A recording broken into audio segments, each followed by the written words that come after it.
Hello, my name is Seth, and today I'd like to show you Jumpsmith.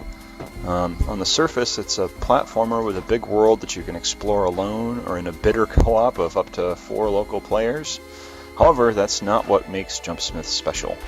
When I first started developing this game, my main goal was to make it as easy as possible for players to make their own platformers. So, the first button that I set up was the toggle level editor button. So I'm going to open up just a blank level here, and I'm going to enable the level editor. And so if I just hit the back button as indicated on that little button guide there, I can go into the level editor and start placing blocks like that. So I can just go right back and forth with one button press and go between testing and playing, which makes it really handy. You know, you don't have to do any programming, you don't have to do anything crazy like that. And if you don't have a controller, that's okay too. The game automatically makes all the guides show keyboard commands instead of gamepad button commands. So, as you can see, you can make basic blocks like this. I'm going to make some crumbling blocks here, and I'm going to put a couple solid blocks over here, some spikes. You can change the graphic for the spikes. Each kind of tile has 49 different images you can choose. And I'm going to make a ladder over here. So just like that, you can start to make your own little levels. But it's not limited to just these basic blocks.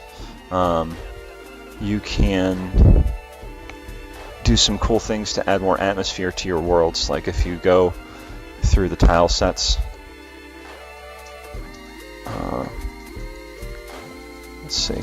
This one's pretty weird. It's like a notebook. Like, I don't know about you guys, but I think there were probably some level designs on my notebooks back in high school. Red Castle. This is like a city one here. So let's go with a snow castle. So you can change that kind of a setting if you want. You can auto decorate if you don't want to go through and choose individual graphics for each square. So I just go to decoration under room attributes and I can do that, and you can see it automatically put columns over here, and put like little chunks of ice and that kind of thing all over the place. If we were on a different tile set, like this basic one again here with the sand, it makes vines instead, so it just grabs like a decorative graphic. So we can also change the music track if we want, like that. And we can also add weather, so let's add a sandstorm to this room. It kind of makes it feel a little more lived in, I guess. If you were trying to be really cinematic, you could even go and turn off the heads-up display so that the room doesn't have any extra distractions or text. It's just the thing that you want to have the player experience. So I'm going to turn that back on though for now. And let me put down a checkpoint and show how you can deal with players that fall into spikes and things. So as soon as I walked over that checkpoint or jumped through it, I made it so that I can go back to that every time I die. And you can see it also says goofy stuff every time you die. Hopefully you can see that. There's a text file with like 150 different stupid puns that I made for when your character dies. And one of the things that's nifty is if you wanted to make your own bunch of puns, or if you wanted to, like, I don't know, study for a test, you could put all of your notes into a text file and then have the game load it. Just put it in the same place as that file, and then every time you die you'll get a line of text of your choice. So let's also put a coin up here, and now I'm going to show you some of the cool different mechanics and stuff you can do with the game. So let's put a shooter here. Now a shooter is just like your basic kind of cannon thing that can launch things into your level. Pretty self-explanatory. I'm changing its velocity with the arrow keys right now, or the D-pad on my controller. Not very interesting to just have a fireball launch up into space like that, but we could go into these options and change what type of bullet it's firing. And let's make it so it launches a spike boulder. Now that spike boulder is going to move along the crumbling bricks and break them down like that, so it kind of blocks it off. So let's put up some other things for those spike boulders to interact with. Let's put a switch over here, and let's set it so that this switch will regenerate crumbled bricks. Instead of having it be activated by manually, like by pressing the button like that, let's make it so that it's activated by pressure, by something walking over it or rolling over it, like the spike boulder. So you'll see the spike boulder is going to go all the way across, bam, and then it regenerates all of the bricks. Let's put another thing over here. So I'm gonna put a redirect right here. Now a redirect takes an object and changes its velocity. So for those of you who aren't into physics stuff, it just means you can take a thing and make it go in a different direction, and faster or slower if you want. So I'm going to make it so that this redirect launches stuff up like this. Yeah. And now when the spike boulder reaches that, it's going to stop and go straight up. Whew, like that. And maybe we could have that trigger another switch. So you can see the rabbit hole can go pretty deep pretty quick if you really want it to. I'm going to make this kind of shoot at an angle because we're going to want that to roll over something when it gets up here. So this platform that I put up here is a jump through, which pretty self-explanatory, like means you can jump up through it like that. And let's get a bridge going so we can get over the coin. So I'm going to put down some diodes here, and a diode is a thing that objects cannot pass through in a certain direction. So you might have seen just now that spike boulder rolled across the diode. We can set up things that will change the attributes of those diodes. Let's put another shooter up here. And instead of launching spike boulders, let's have this one launch weighted springs. So the springs are going to launch this way, and I'm going to make something over here to show you. Make a switch down here so you can see how you can get these things to all tie together. So those switches are, those springs are moving along like that. And I hit the switch, which flipped the diode and made it so that the springs would go through that floor there. So I might be able to run and get the coin now. Let's see. Oh, not quite. All right.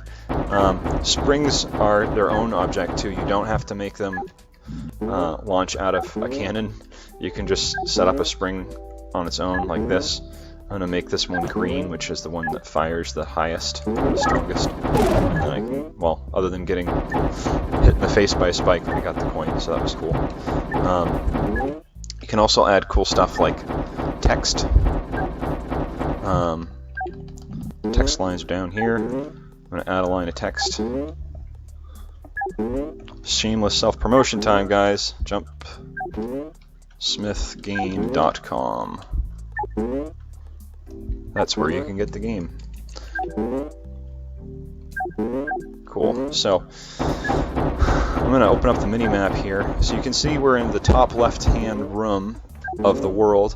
You are not at all limited to having a 6-room world. If I can go across the room without getting hurt, you can see this is just another empty room. You can make different rooms have different tile sets. Like I'm going to make it so that this room has a weird abstract tile set, kind of jarring when you snap together like that, but let me make it so it's dark. Now it's kind of less weird. ish, I don't know. And you can also make the world bigger. So I'm going to go to size of world, and right now it's 3 by 2. I'm going to make it bigger like this, and now you can see that it's a big room, or a big world. Since I went in and out of the level editor, it unlocked, or it showed all the rooms as discovered now. And you can see that the room with the weird tile set has a different look on the map too, which makes it pretty handy if you're trying to figure out where things are, that kind of a thing. If you get into making a huge project, you can also like grab a room, copy it like this, and then let's put it over here and paste it. So now we've got this room. You go through here, and then you get this room again. You can also do like little doodads like this. I'm going to put a flag. I'm going to put a couple flags here. So at first, those 2 flags are animating the default way. So they're doing the same exact thing, but you can, all with a controller again, you know, you can grab a doodad and you can actually change the speed and animation offset of those different flags, and now they're a little staggered. They look a little bit more natural. There's also other weird stuff you can make, like this is a waterfall, and if you wanted to do it like an Escher thing, you could make it so that it looks like it goes behind. Delete that. I guess it's kind of cheap, but you can change the layer of these. So if you wanted to make this in the background and then put something in front of it, like a jump through block, now you can see it looks like it's an over-under kind of thing there. You can also do other kinds of decoration, like room particle systems. So I'm going to grab this right here. This is just a basic particle system. I set it down. Let's make it bigger. And let's also make it so it's fire. So now we got fiery spikes down there. You can do crazy things like explosions if you want. I'm going to make something that shoots fireballs up this way, and then it's going to break a bunch of stuff. So let's go right here.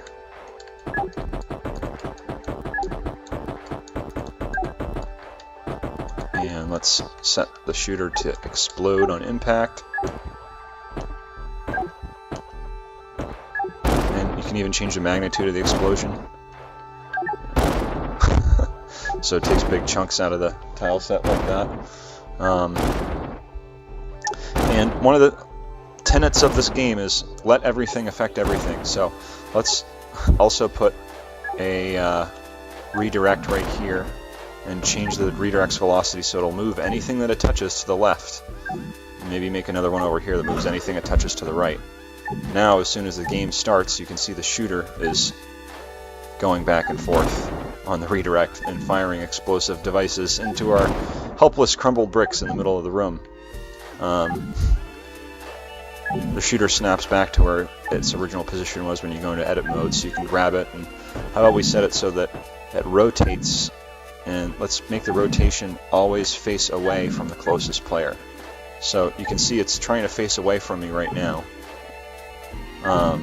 which it's not really doing it any good because a lot of the shots are getting trapped in the redirect anyway. Let me make it so we can control how they're getting shot. So we can set the shot trigger so that it's instead of shooting on a timer like its default, let's make it so that it shoots whenever it's near a hero. So now it doesn't shoot, then it gets close to my face and it fires a bunch of stuff in a bunch of directions. And let's just make it even weirder. Let's go in here and make it so that it's launching chasers, and this will probably end me pretty quick because they all come back and eat my face. So anyway, I hope you guys check out the game.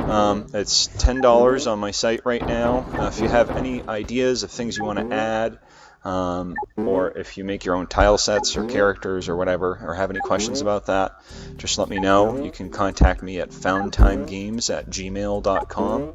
Again, the game is at jumpsmithgame.com, and I hope you all have a great day. Thanks.